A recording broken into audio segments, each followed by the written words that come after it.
Hello! In my head, I'm like, such a Scandinavian intro with the trees behind me, like I'm in a Danish drama. Hello, there's been a murder. Hello and welcome to the Wrestling Headlines Monday Night Raw review. My name is Maher, aka Imp, here with you once more. Look how knackered I am. Look how tired I am. I'm not as tired as the guys who have been watching every show live, and they're planning to watch NXT live tonight as well. Crazy people. Crazy people. I'm not doing that. No. I watched this. I started watching Raw at 8 a.m. this morning. It's a bit better. I'm not going to lie. I'm not going to lie. It's a little bit better. Me not being up so incredibly late. But anyway, with the move to NXTs, me doing this review at 7 EST/midnight, it doesn't, consistently, doesn't really work, given I really would, if I ever have to run over an hour, I'm immediately going live into NXT. So it kind of makes sense to try out earlier times, see how that goes. Maybe even just going at 6 normally, but there is another clash with me tonight because it's still WrestleMania week.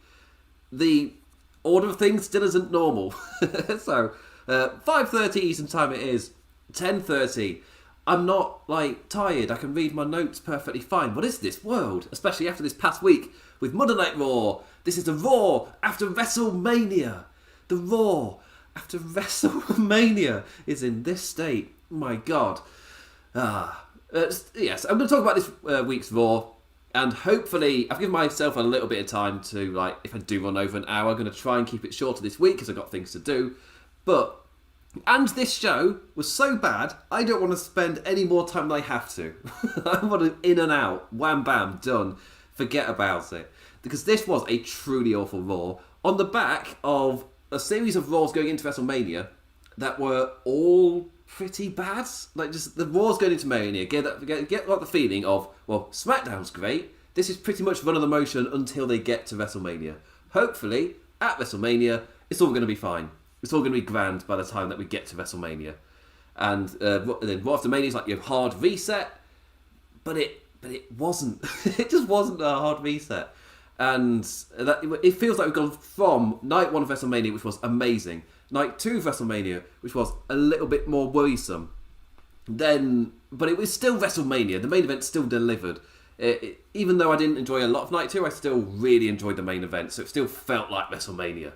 Then we come to Monday Night Raw, and it's back to the Thunderdome. It's a different feeling. Thunderdome in a different place, but it's still the Thunderdome.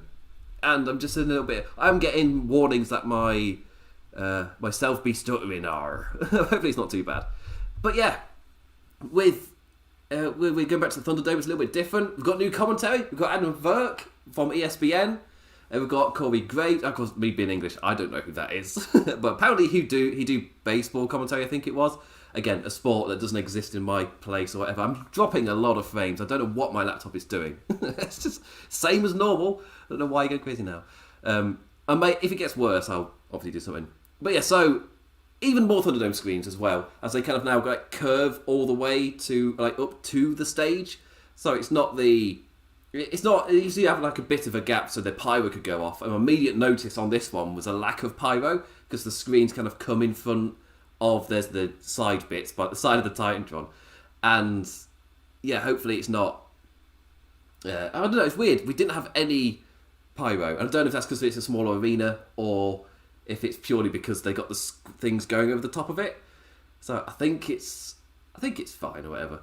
But yeah, so we had new commentary. We had a new place to be doing it, which looks a little bit different with the screens coming round. Production doing a great job with a setup which, again, is a smaller place than they were beforehand by the looks of it.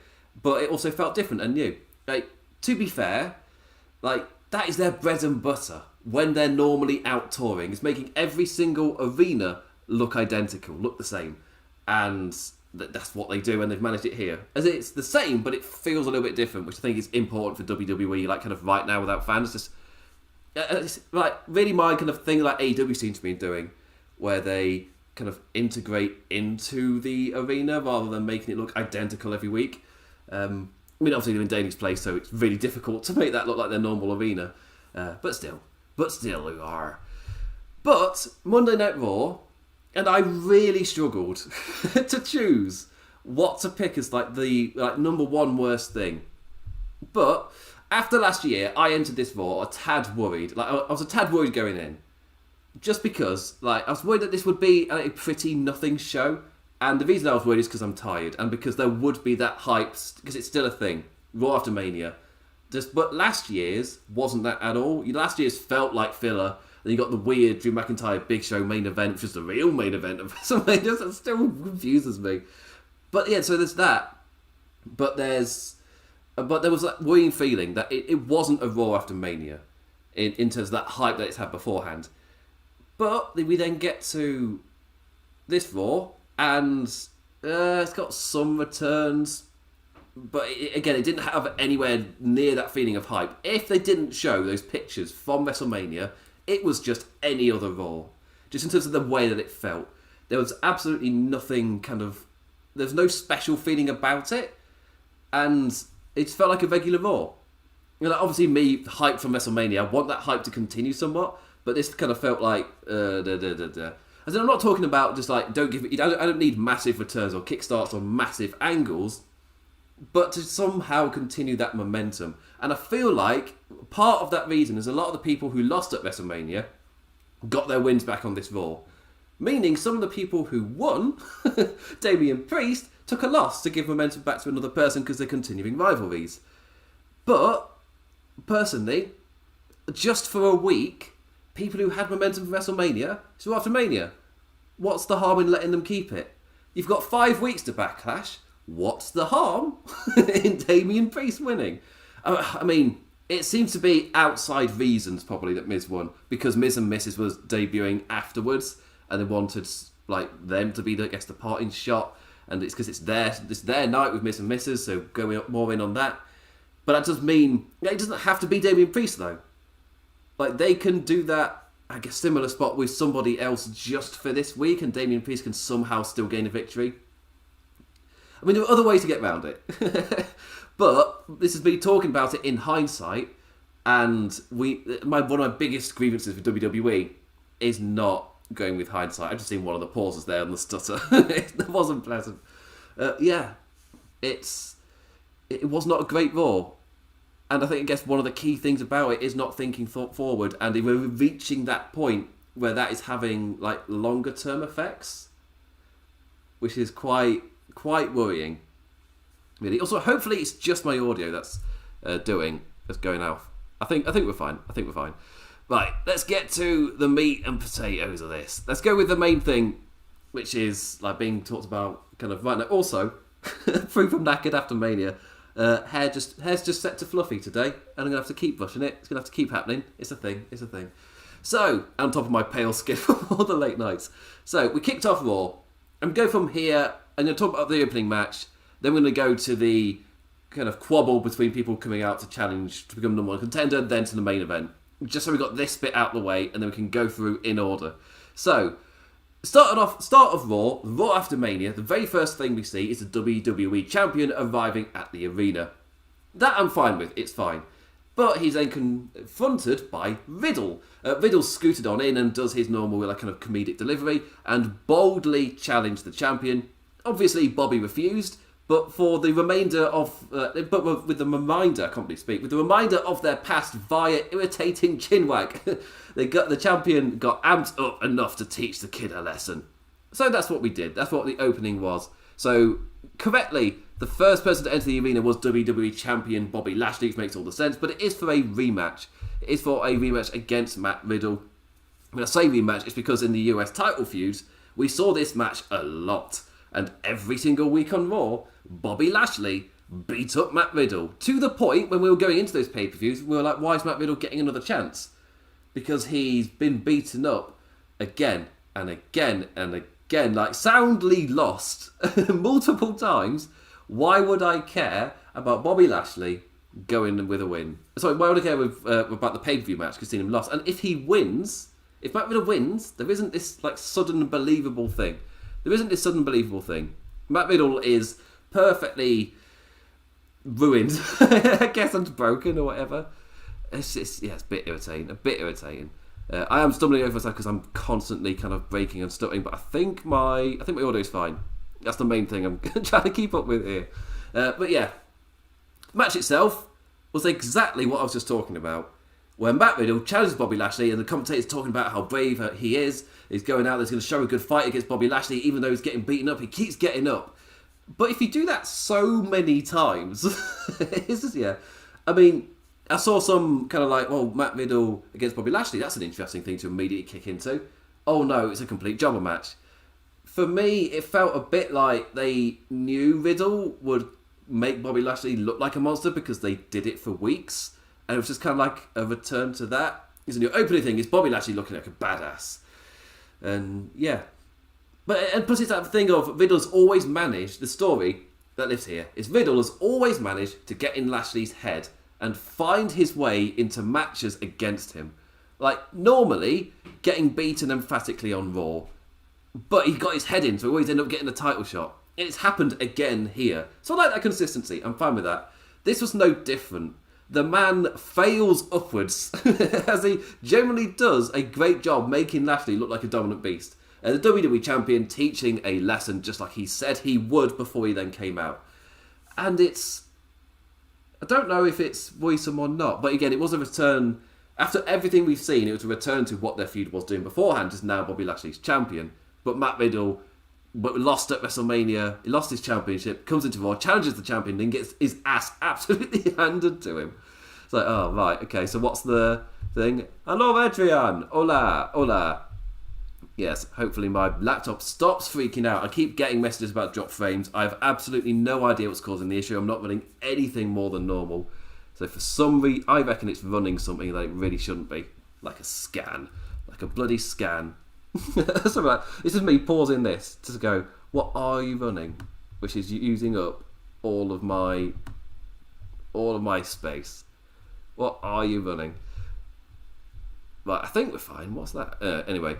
I need to stop going through my settings. This is fine. This is perfectly fine. Right. So we're going to move on to Cedric Alexander. No, we're not. We're going to move on to... if I can bloody find it in my notes. Move on to the MVP kind of celebration for Bobby Lashley. MVP, later in the show, in a braggadocious mood. I think it was like, this was either going into the final hour, or it was in the final hour. I can't quite remember. Because I'm English, I wind through it. So it isn't always aligned properly. But MVP was in a braggadocious mood. But how does Drew feel? And I really did like what he was saying here, that he's man enough to admit that he got caught at WrestleMania. And he gave a list of 3 things that he was expecting to happen at WrestleMania, and the last one just being that who was going to get caught, who was going to make that mistake. And he was man enough to admit that he did, and that's why he lost. And yeah, I liked it. I like him admitting that. He again comes across as a strong challenger. But now he wants Lashley on as high a pedestal as possible because eventually he'll get his rematch. And that's what his kind of focus was to come out there. But this then turned into that segment you've seen a million times, where suddenly you get a run of competitors coming out, you set up a match between all of those competitors, bog standard setup. Lazy WWE kind of setup, but we're used to it now. He also won at WrestleMania, did our Braun Strowman, who then came out. That was awful disorder. Next, Randy Orton. He also won at WrestleMania. Adam Pearce makes the number 1 contenders triple threat for tonight. All as MVP got increasingly annoyed, shouting like, the line ends with Bobby Lashley. What are you doing? What are you doing? But yeah, it was your bog standard setup. AKA, I'm not going to get super interested in this because it's pretty lazy setup, really. Yeah. Anyway, then we flash forward to the main event, and this is when it happens. It's so far standard WWE. Like, this is fine. This is perfectly fine. This is the normal stuff that we get. Like, it's not exciting me. I'm not properly getting into it, really. But it can set up an interesting match. And that's what it did. The number 1 contenders match for the WWE Championship at WrestleMania. Winner facing Bobby Lashley at WrestleMania Backlash. Sorry, WrestleMania Backlash. As I kept bloody saying. Drew McIntyre versus Braun Strowman versus Randy Orton. Big boy smash. Like, 8 minutes of constant action. Getting over triple threat chaos with like next to no time to work with. So, like, right into the fire they go. Quickly into ringside fun times. McIntyre over the announce table. Orton charged by Strowman. Back into the ring. Orton countered with an RKO. But Drew charged in with a Claymore to nab the win. I thought that was amazing. Randy Orton have hit the RKO. Is pinning Braun Strowman when Drew breaks it up with a Claymore. It was a fantastic ending. After the match, MVP came out. Drew is facing MVP. We're like, right, here we go. So far, it's been bog standard WWE booking, meaning Bobby Lashley be coming out to put the Hurt Lock on to Drew McIntyre. I was kind of right, but also not really at all. As it wasn't them. It was T-Bar and Mace. T-Bar and Mace with the jump. Like, I'm sorry, are they the new business? Oh dear. Like, that said, in theory, I am a fan of a message being sent on Bobby Lashley's behalf without him having to be there. Because one of my main complaints about WWE is for seeing the same guys interacting week after week after week without seeing different interactions for them. But, you know, it's T-Bar and Mace, so you balance that out. Again, I do like the idea of, in terms of the Hurt Business, it's one of the things where the story's trackable even though I don't like it. I think it's one of those things where, yes, there's a story there. That doesn't mean it's good or I'd rate it well, but there is a story where with MVP getting annoyed at Cedric Alexander and Shelton Benjamin's handling, and part of that was directly related to after they took out Retribution. But I don't see any reason why MVP would recruit the Retribution guys when his entire kind of prophesizing of himself was about taking them out. I guess you can hide, but this is where you book it to slightly ignore things, where you can tell the story of MVP seeing them fight when they're against Retribution and gaining respect for them. At the time, none of that. Absolutely no evidence that was a thing.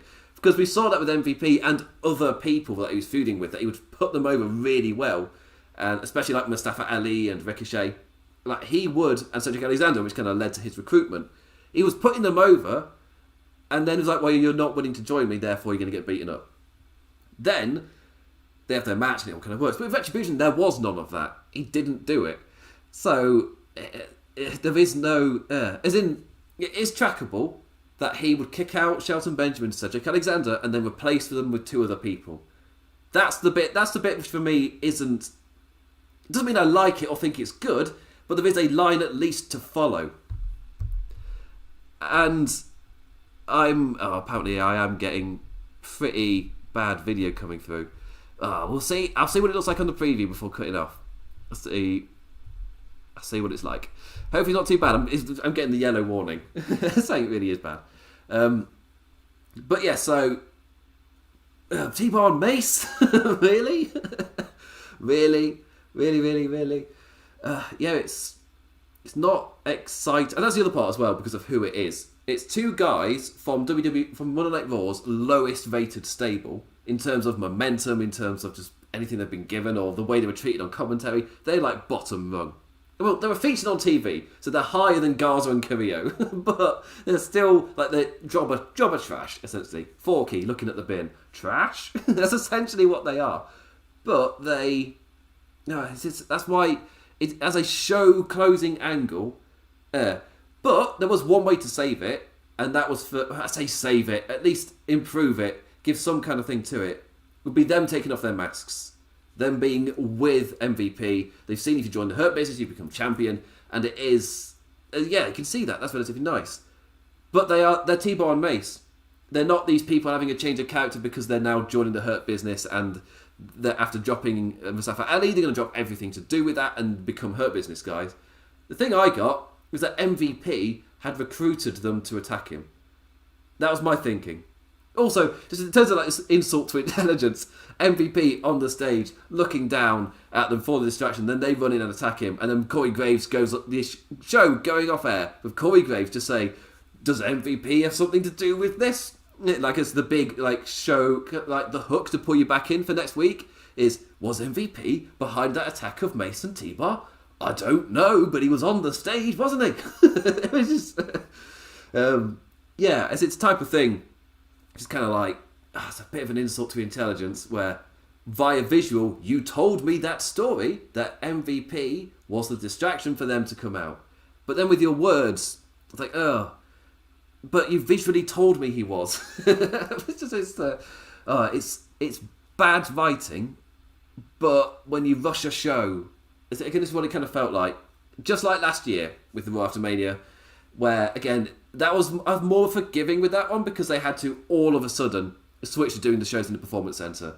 So when they put all that effort into WrestleMania, it made sense they creatively really struggled with that particular Raw. But here, again, the exact same thing happened, where this Raw, there's a lot of logic things that fall through the cracks. Just make you ask questions just because it wasn't thought through. And for me, again, it's not just that who it was replacing. It's the who it was replacing, and then the sell at the end by Corey Graves. Is MVP behind this? I don't effing know, but look at he's right there. That I don't know is sarcasm. Just put it. I know some people struggle with sarcasm. Tangent. I don't have time for tangents. Yeah, but that capped off for me an absolutely awful Raw. I've called it again in the title a terrible Raw after Mania, because again, those with momentum coming out of WrestleMania, half of them lost it. Where's that? Oh, cool, right. WrestleMania, a massive stage to give a massive boost to people. Again, half the people who got wins there then lost on this Raw. So, I guess, you say I saw lines of, why wouldn't AJ Styles and Omos and Sheamus on the show? Why weren't they there? I mean, I think the only guy to win at WrestleMania and on Raw tonight was Bobby Lashley. If I'm right, every other person was either DQ or they lost. Not a great run. Not a great run. Yeah. Well, I mean, I'll get into it now. I'll go through the show in order. But as the show goes on, because I also like to, when I'm doing this now, I kind of like to stay away from Twitter so I don't get my opinions kind of warped beforehand, because again, being English, the entire show has already aired before I start watching. So I try to stay away from Twitter. Sometimes I see the odd thing because I've got a message I've got to reply to. But on the whole, I don't really see many spoilers. Therefore, I don't really know what the opinion is online before I watch the show. And I kind of like that, which means when I write my notes, it's all my opinion. It's nothing like super crazy or anything. I don't feel like I've been like swung by the internet, or if I'm not entering with any expectations of a certain kind because I've seen something. I'm always going in blind. I would have liked some heads up about this show. Like, good God. So many things that just leave you going, what are you doing? And also, even if it wasn't the worst idea in the world, it was badly executed. It's like, oh, that sucks. And most of the time it is due to staging and the way things were delivered. It's like, oh well. Yeah, there were some fine things. And this next thing is perfectly fine. As thank God, finally my video stopped stuttering. It must have been doing a background thing. Screw you, laptop. But yeah, so Cedric Alexander and Shelton Benjamin came out with no entrances, not a good sign. Reports coming out that they're pretty low down on the totem pole now, that Vince doesn't have any plans for them. It's like, alright then. But Cedric and Shelton took on the returning Viking Raiders. Like, oh, the Viking Raiders are back. Like, Ivar returning after 7 months out. And they are an addition to the tag scene that is desperately needed. Just to give it some variety. And it's good to have them back. Again, if anything, just to add that tad of variety to Raw's tag division. Cedric and Shelton got in their licks. Like, this was a fine match from one like Raw, yeah. As in, the heels got in their licks on the Raiders, but then the Raiders got in all their crap and then won. So, like, not exactly a out-and-out jobber affair, but, like, the thing was building to the hot tag for returning Ivar. Big burly men and the Viking power tearing up into the Viking experience for the win. Viking Raiders return, get a win, a bit of momentum. My only thing is they weren't that big a deal before Ivar got injured. Like, yeah, they had the feud with Street Profits, and they were having like relatively fun matches on Raw. They were fun matches that felt like they weren't going anywhere, as they were stuck in this cycle. And like with Angel Garza and Andrade as well, just that the three of them were in this never-ending cycle. Then Ivar got injured. The matches were fun, they were entertaining, but of course, when after a period of time of seeing the same thing over and over and over and over, I was getting fatigued at the time. Then he got injured. It's like, oh, that's good. Well, it wasn't, because suddenly it's like, oh wait, no, it's even worse. Oh wait, no. Just remembered about it was the Mysterios as well. That was it. Andrade and Garza versus the Mysterios. Never again. Never again. So many times. Like, seriously, it was over 20. It was ridiculous. Something like that. In that same era where Apollo only wrestled members of the Hurt Business from like May till November or the draft, whenever that was, like utterly ridiculous amount of times, and not faced any other wrestler. But yeah, still, Viking Raid's return, it's perfectly fine. If you're like a fan of, like, you're still feeling a bit about the Hurt Business and then seeing Cedric and Shelton used in this way, yeah, you'll feel more miffed about this segment than somebody like me, who, I still look for the positives in a way. That's why this show hurt even more. I just so struggled. Yeah, let's move on. There's not much else to say yet. Yeah, Viking Raid is back. Good. Shelton and Cedric, Charlotte Flair had made her return. She was the second return of the night. A solid promo, a good promo, expressing her annoyance at not being on WrestleMania. Like, no one compares to her. She's a franchise player. Like, she doesn't steal opportunities. She is the opportunity. And this entire thing was essentially playing that her not being on WrestleMania was a big deal. I mean, it wasn't played like that beforehand, but it was. It's one of those promos where she was dancing around the subject of why she wasn't there, but never says it. For example, in AEW, for example, you highly expect she would have said, even just for a reaction, why she wasn't there. None of that in WWE. But the only reason I say that is because she danced around it. If she doesn't dance around it and just sticks on the kind of first point, then there's no reason for me to bring it up. But yeah, there's that. This was effectively a heel turn, which then goes against the Thunderdome crowd cheering her as she came out. But to be fair, she hadn't done the speech yet, and I think she was faced when she left. I'm getting to that point with Charlotte where I saw a few people just going on Twitter like, that. But she is heel, right? Just checking. If we've had this before, she's got a promo, like, I swear she's heel. Oh, no, she's a face. We'll know by the Thunderdome crowd next week. But yeah, donning herself the great opportunity for women's wrestling, which then leads into the Rhea Ripley and Asuka rematch one day after their WrestleMania match. One word. Why? Why do you have to do this? I'll never understand this WWE trope that pops up every now and then. Like a match at the biggest show of the year, and they immediately make it less special by having an impromptu rematch, also for the title, the very next night. Why? And more often than not, you can fully expect there isn't going to be a finish. Because like you're using this to set something up. And again, it's one of those things where you didn't really need to do that exact match again to set up the Charlotte Flair stuff. And like when I was watching it, it's like there were so many mistakes in this to a point where it looked like it was more out of just like the muscles weren't there. So obviously, I'm not a wrestler, but they look knackered. As in, they'd given it a lot at WrestleMania, put in a really strong effort, and then he was told to do it again on Raw. The energy just wasn't there, or something. As in, like, physical exhaustion. I don't mean, obviously, they're, like, insane mental kind of, balancing isn't the word. Insane mental energy and strength. So, obviously, that's not going to be an issue, but, like, Rhea Ripley trying to power up Asuka a couple of times just didn't work. It just didn't happen. Meaning, we've got, like, it was decent. It was obviously just packed a bit with mistakes, and Charlotte Flair comes out and does her attack. But also going in, it was difficult to care about. And then the signs of exhaustion, as I'm calling it, kind of followed in. The match was rough to watch, just because there were quite a few mistakes. Maybe that's the other reason you don't go for a big title rematch less than 24 hours after the show. It's crazy.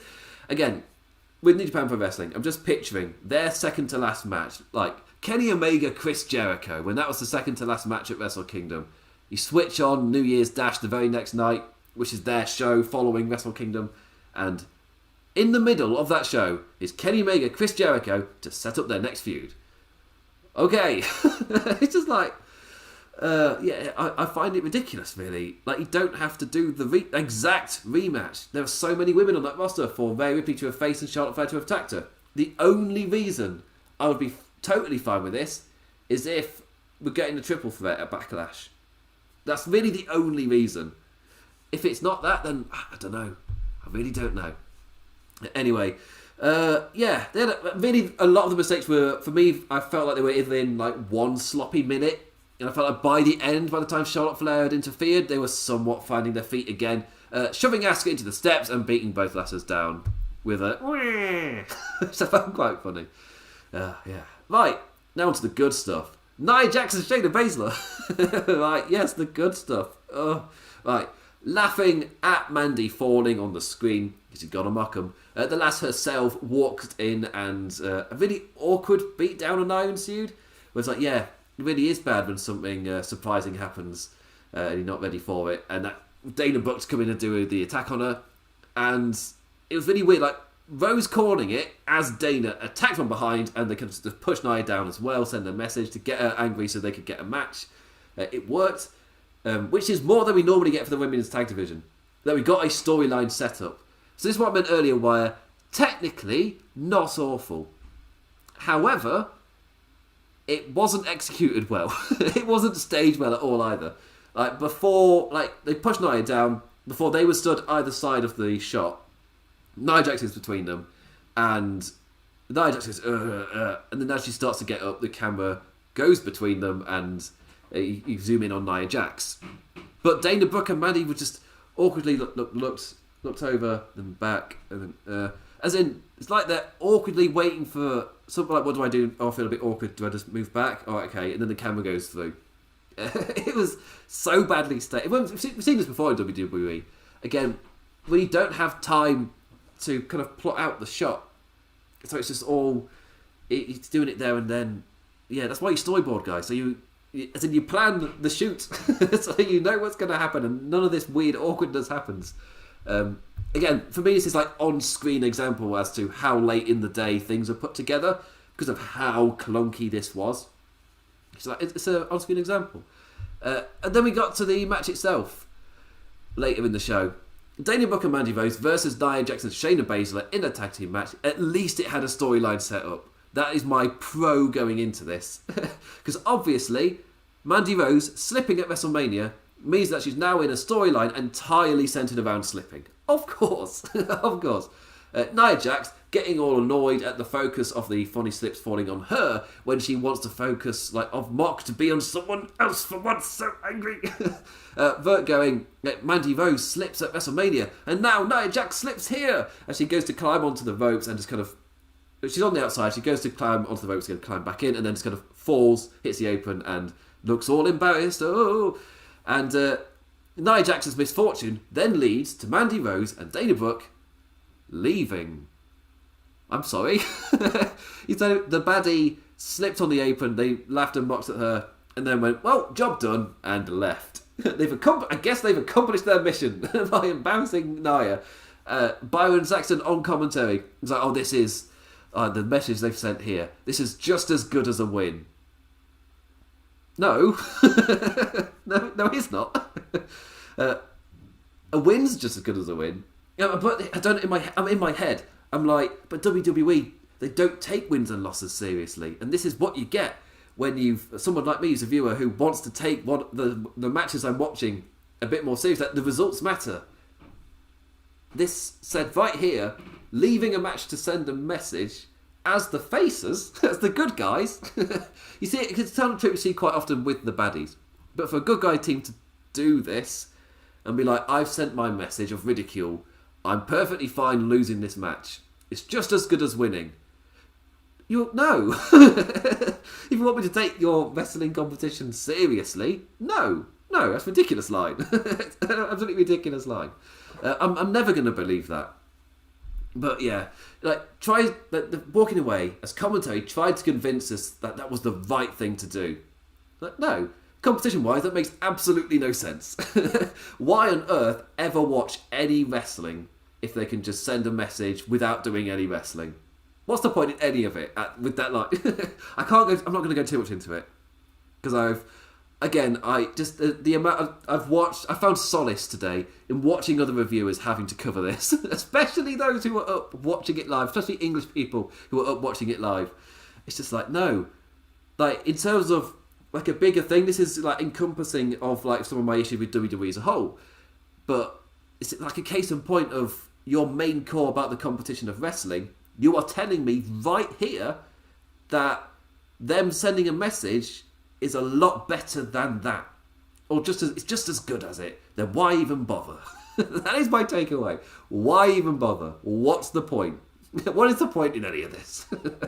I know you can't go too deep on wrestling because it quickly falls apart with the question, what's the point of any of this? No, don't go down the ladder. It's not safe. You won't get back out. Yeah. And again, for the end of the segment, I'm like, at least try to convince me that the only reason they were out there for the entire time was to switch the focus of ridicule onto Nia. Like, rather than competing in competition, and as soon as she slips, like, we're good now. Like, if you try and convince me that that was their aim the entire night, yeah, I'm fine with that. To get a match, to embarrass her, and then that is literally just their aim. Maybe if you tried to get that across beforehand, but to then just do the sudden switch, like they were competing, and then she slipped, and then they gave up. I was like, right, okay. That's what I'm going with. That is what I'm going with. Right. Yeah, again, highly recommend, just like anybody who's reviewed this Raw this week, really, the words on this will all be entertaining. It's every one of them. If you come across anybody reviewing this Raw, again, me, knackered from WrestleMania week, found solace in others' pain. Some people greater than me in terms of their level of pain from this. I'm still able to laugh about it.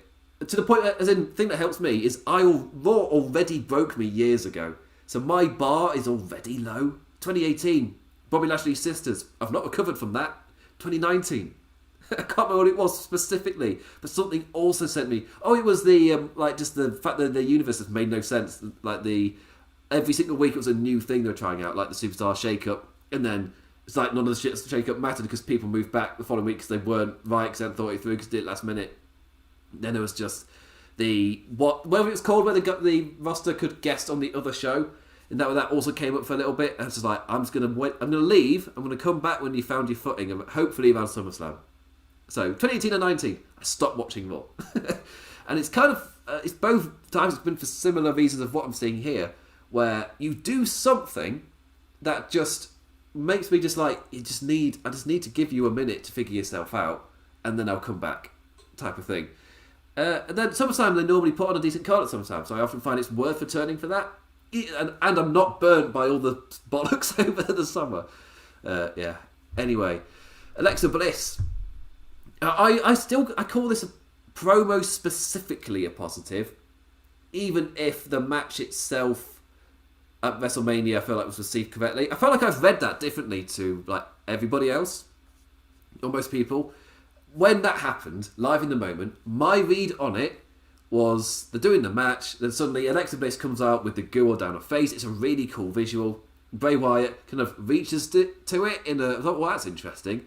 Then Randy Orton hits the RKO, and he wins the match. Then Bray Wyatt gets up, and I'm like, right, now we're going to see his reaction of reaching out. Why was he doing that? What is going to happen next? What is his character kind of relation to whatever this gooey bliss is? And then the lights went dark, and I'm like, right, it's WrestleMania. You've gone, you're teasing a thing when he's reaching out to her, hit the RKO, got interrupted, but now it's WrestleMania. The lights go dark. What's going to happen? Oh my word! It was like a sudden tonal shift. What is going to happen? The lights come back on. They've gone. Oh, the gooey face and him staring at her was the thing. Oh, that's a bit crap. And it's like, oh, it's WrestleMania. And I've seen quite a few kind of analyse it off. Oh, they were like, oh, please don't break up this act. Or they were kind of annoyed, I guess, at the story part of it, or the match not being... Because they were into the match, and from multiple reports of people who were there in the building, they were really into The Fiend, and it was getting great reactions until the ending. And that turned it off. But my reaction in the moment was purely... You seem to have set up a tonal shift. You kind of temporarily interrupted it. Then you got back to it. Like, right, it's WrestleMania. What's going to happen here? But that was the thing happening. So that's a massive letdown, really. Because it's WrestleMania as well. You expect something bigger. But yeah, the visual of Bliss was fantastic. And apparently part of the reason for why it went down as damp as it did was Bray Wyatt was meant to win. And this is coming from, I think it was from a Super Fightful. Yeah, Bray Wyatt was meant to win. And then it was changed over the weekend. Apparently with Mitchell and McMahon. They were the two who changed it. And everyone involved is really confused. They've never known where this is going. They've been constantly asking where this is going. They get to WrestleMania. The answer was flipping nowhere. Of course it was. Just like Roman, who attacked Roman Reigns. We're told the entire time, Vince has got a plan for this. He knows exactly where it's going. Well, if he did, we never bloody got there. We went somewhere else entirely, seemingly influenced by what had happened the weeks before. That doesn't scream, I know where I'm going. Like, if where you go next is influenced by what happened beforehand, not the other way round, then I realise that sentence doesn't make much sense. As in, if you know where you're going at the end, you can drop in hints in the past of where you're going to, rather than where you end up going being entirely kind of related to what happened beforehand. Anyway, let's move on. I've not got time for this. I really should have called it that. I've not got time for this crap. That was the ball this week. It's turned me into... It's turned me into Danny Glover. That's what this has done. Too old for this crap. Miz TV with Maurice. Maurice with Miz, always fantastic. It's fantastic to see like a couple who have so much chemistry on screen. They're always fantastic with the Monday Night Raw. I assume Miss and Mrs. is thoroughly entertaining. I don't watch car crash TV or reality TV of that like, so yeah. Out here promoting Miz and Mrs. Miz taking credit for Bad Bunny. Damien walked on out, saying all the credit lands on Bad Bunny alone. Miz and Morrison both want to separately challenge the man. Enter a mini argument before Maurice, in the voice of reason, like, you know, you can both challenge him, right? And I like the comedic thing where she was the voice, like them two bickering. It could get quite annoying sometimes, but Maurice is the voice of reason. Oh, you're the missing piece. You make it all work. It's all great. Suddenly, they may be idiots and they may get annoying at times. But when Maurice is there, she can just snap them out of it and it never goes too far. Oh, it's great. Damian Priest also with the, oh my God, you're idiots. And then he's the one to suggest a handicap match so that he can make the headlines by beating them both. Doesn't happen. Instead, he gets rolled up by a man in his underpants. So, just a fantastic way to capitalise on the momentum of WrestleMania, where all of the focus went on Bad Bunny, who did do an amazing performance. But all of the focus was on him. Every single man was giving in that match to make Bad Bunny look fantastic, and they all did an amazing job, all three of them. And then here, I'm like, well, this is where you give Damian Priest a nice little win. Miz and Morrison can kind of fall over themselves a little bit, and they can complain they weren't ready. It's fine. As heels, it works. Even Damian Priest could win with a roll-up because they weren't ready. They weren't prepared. Instead, Maurice ends up being the one helping them win. As in, they would have lost if it weren't for Maurice. But the other part of it is Damian Priest, who won at WrestleMania. Would it be the worst thing in the world to keep that momentum going? Yes, he hit the lights on John Morrison, who went out. Yes, he was going to beat the Miz. That's the Miz's. That's what Maurice's name is in form of the Miz. It's the Miz. Le Miz. Anyway, yeah. So he was going to beat the Miz, but then Maurice got involved, caused a distraction, and Miz won with a really cheeky roll-up. No pun intended, because he had his trousers down. But yeah, again, it's just immediately alarm bells in my head. Just give Priest a win. Is it the worst thing in the world?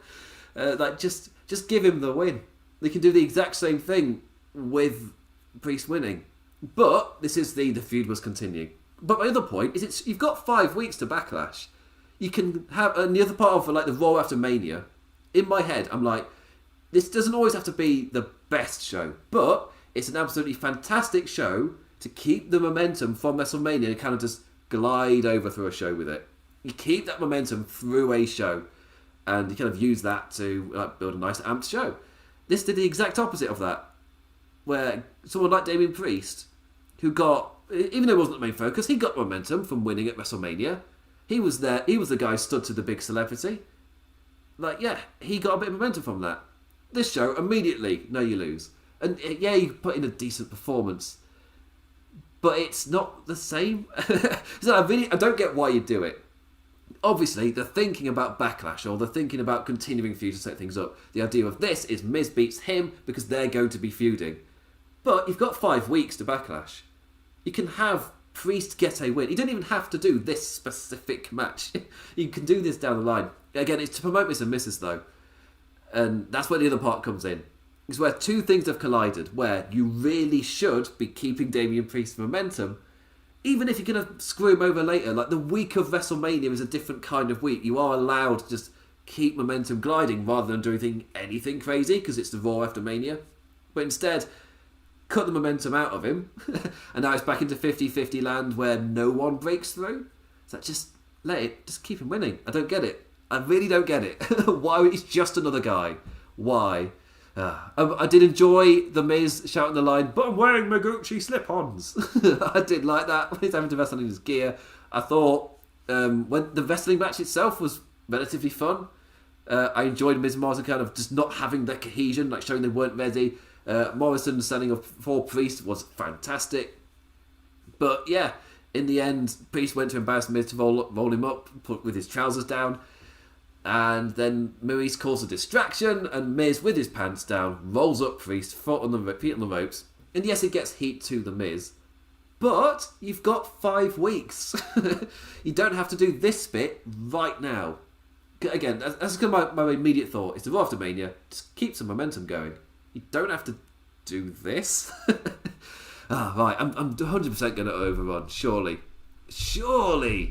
Also, they fully replayed, before Brooke Rose, Jackson Baszler, they fully replayed the awkward attack with the weird shuffles of Rose and Brooke on the side of the shot as well. And Nia was there just acknowledging it's unnecessary to show that entire thing. They're just showing that entire thing just to get at me. It's unnecessary. Nia pointing that out doesn't make it not that. It doesn't make me not want to skip it. You are wasting my time and saying, that was a waste of time, wasn't it? Yeah, of course it was. And finally made it to the last thing to talk about on this amazing show that broke a lot of people. New Day versus Elias and Jackson Riker. So this was the other side of people who lost at WrestleMania, got their wins, 50-50 booking, no one gets over. Elias singing the praises of Shane McMahon before Wood's trumpet played every time he tried to strum. I was like, what is this? Are you messing with my sound? It's one of the things where on strum 1, you've immediately got it. But, Elias can't figure out what's going on. It's circusy playing up to the crowd. That kind of wrestling, that kind of silliness in wrestling, I am fine with. That's why I'm mostly fine with like the Fiend, Alexa Bliss stuff. I'm perfectly fine with nonsense in my wrestling, or as OSW would call it, wrestling bollocks. Like, I'm perfectly fine with that sort of thing being in my wrestling. I don't need it to be super serious all the time. One of my favourite New Japan wrestlers is Toru Yano. I don't need stuff to be super serious. I'm fine with a bit of comedy. And yeah, New Day then came out, and the thing that kind of got me was they were calling them their presence in the tag division was unacceptable. They were an embarrassment to the tag division of what they did at WrestleMania. And they got their ass whooped by a giant big guy, just calling them an embarrassment to the division. A division which they're not really in. Just thought I'd point that out. It's like dipping a toe kind of stuff. Maybe wrestled a couple of stuff, but really they've just been singles guys with a professional relationship. So they've tagged together a couple of times. Just a dipped toe. Would never say they're part of the division. But the whole point of it was for Elias and Riker to very blatantly just say, but you also happened that to you. Happened that to you? We're going with it. You also happened that to you, sir. Which, really, a totally unnecessary line because the audience is automatically thinking it. You don't really have to point it out like that. You can have commentary do it. The bad guy doesn't have to be so on the nose, so blatant with it. Because again, with it being that blatant a thing, the audience will automatically think it when New Day say that. And the commentary can sell it. So, yeah, again, if this feels like a Rush Raw, it's another example of it. But this is it though? Because it's the kind of writing they always do. Like, subtlety is never a thing. Putting entertaining taglines, I can't say that word, tag lads? WrestleMania week, my tongue's gone. In the momentum death spot before the main event.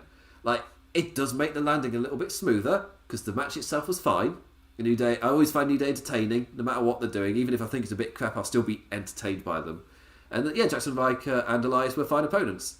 New Day, this is just New Day getting the win back after getting manhandled by Omos at WrestleMania. And it's one of the better examples of somebody on the show getting a rematch, but in order to do so, you aren't beating a person who won at WrestleMania. Cough, cough. Well, I guess Ripley Asuka getting that DQ, and the match I was just talking about earlier, Nia Jackson, whatever. Yeah. Broke me. The last thing to talk about is Bray Wyatt. Then I've talked about everything. I've moaned about it all. I can do the synopsis, I can do the wrap up, and then I can get ready for my next thing, because again, it's still WrestleMania week. So, the Firefly Funhouse. All of our puppet friends welcomed back Bray Wyatt, who we've not seen in a really long time. he's like, oh, I feel reborn, like, and everything will be fine because he will return, and there'll be no more clout chasing in this here simulation. He goes all preachery, starts talking about life being a simulation for a little bit. It's just like he threw some deep crap in there, just a little smidge of it, which I thought that got me. This was moving on kind of stuff, and just pointing out that we had Randy Orton move on. He just outright said it. They've disappeared and moved on. We had Alexa Bliss kind of explaining her actions of what if I wielded that power. I don't know if they're going to have any form of feud, but Bray Wyatt will be fine. We'll be totally fine without her. Are they just moving everything along, that this entire thing is dead? Or we're going to Bray Wyatt, Alexa Bliss in some manner? Or she kind of turns a different act into her kind of minion to attack Bray Wyatt? I really don't know. It screams that they had an idea for WrestleMania, then completely changed their minds on the weekend of, and then it suddenly doesn't fit with anything, so now they're having to explain it and kind of try and solve the puzzle and make it all fit, because what they did at WrestleMania didn't fit into anything they were doing. Also, really not a great sign that the talent involved here were like, where's this going? And them never getting a response. This is the kind of thing where you really should plan it out a bit, at least. At least you map it out to WrestleMania. Like, well, this is the plan, TLC WrestleMania. That's not massive long-term booking. That's a few months. You can do that. They do that. They do Royal Rumble's WrestleMania, like, for how many stories a year? But to have, for something like this, where a lot of the time it has so many fans talking about the law of it all, and I just watch it going, they're making it up every week. Like, what law? And then stuff like this, they make it up and then they have to make it fit. The law doesn't really exist and have to make it fit. For me, this is, I don't think I ever won't enjoy The Fiend's entrance. It's an absolutely amazing entrance. I'm perfectly fine with him paired with Alexa Bliss. I thought the gooey Bliss was a really cool visual. I really enjoyed that. I wasn't even like The Fiend set on fire. Maybe I like that because it meant that my review of TLC did amazing numbers. Just because all they had to do was set a man on fire. But, yeah, overall, it's starting to get to that point where it's long term. Like, over the course of time, if you're making it week to week, you're doing stuff like they were going for the WrestleMania thing, they'll get to their WrestleMania match, it'll be fine. But we're now at this point where the making it up week to week has me going, what's the plan for this? Where are you going with it? Because it feels like nowhere. As in, it feels like you don't know where it's going. And for me, that's the worst kind of feeling to get when watching a TV show. When I'm watching characters talk, and I'm like, I don't know if the people writing this know where this is going, and they're trying to solve what they did last time to make it fit, and then they can go forward with something else and then make up. It's like, it feels like it's the kind of act which I would just like just a couple of months or something. It doesn't have to be AEW New Japan style year career length stuff, but just a little bit, just a little bit of planning. This Raw, truly terrible.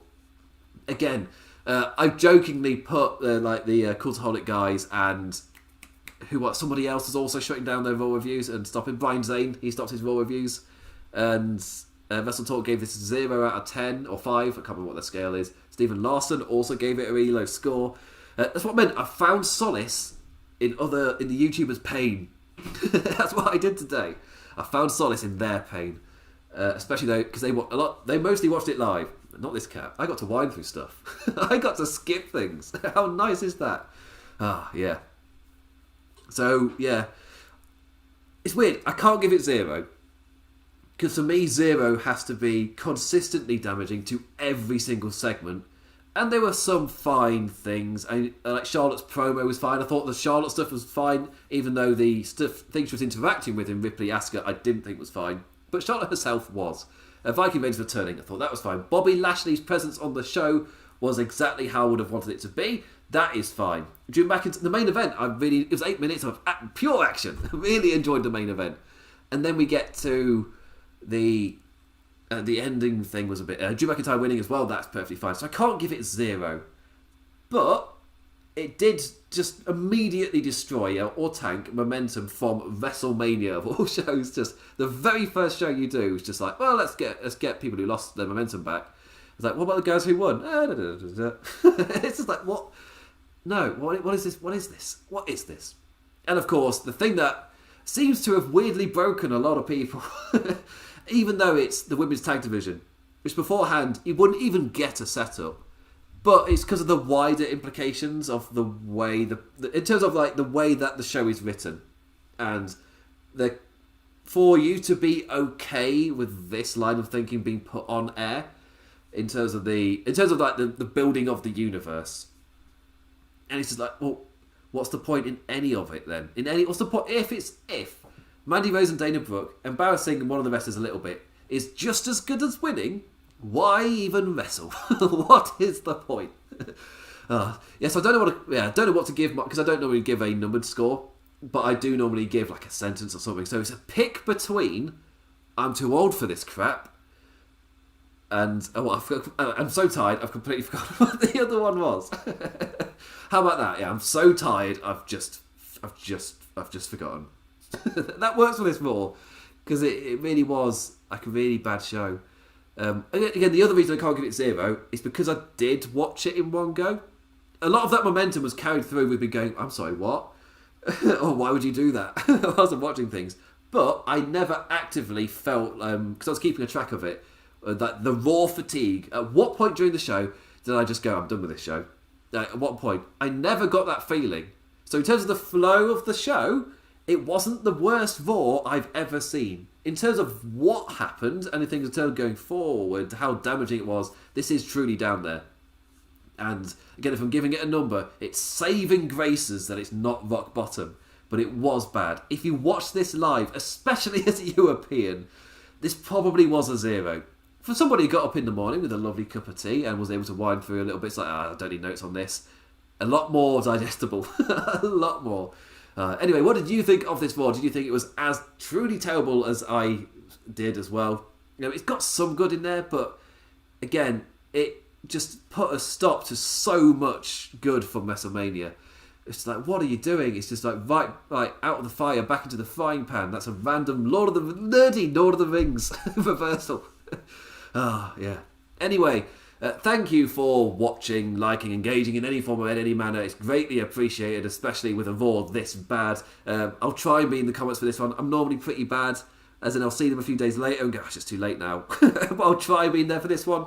Because again, I feel like we need group therapy for this Raw. So I'll try and be in the comments. You can follow me on Twitter at the Damn Implicat. That's damn as in damn. I've been streaming on Twitch as well. I think I'll be live about 8 PM GMT, which is 3 PM EST, tomorrow doing a Wii stream. There's also the Wrestling Headlines stuff at Wrestle Headlines, Wrestle without an E, Wrestling Headlines on the Facebook page as well. I think we're getting close to 200,000 people following that Facebook page, so it's awesome seeing that grow so fast as well. And Hustle as well, give Hustle his props. I did the video talk on it, and Hustle did the written side, just as painful. To give Hustle a hug. that'll be my message. Go give Hustle a hug, because he will be just as broken. Anyway, with that, I say thank you for watching. I bid you adieu. Thank God this show is over. See you next week. With that, I bid you adieu. Adios. Ugh.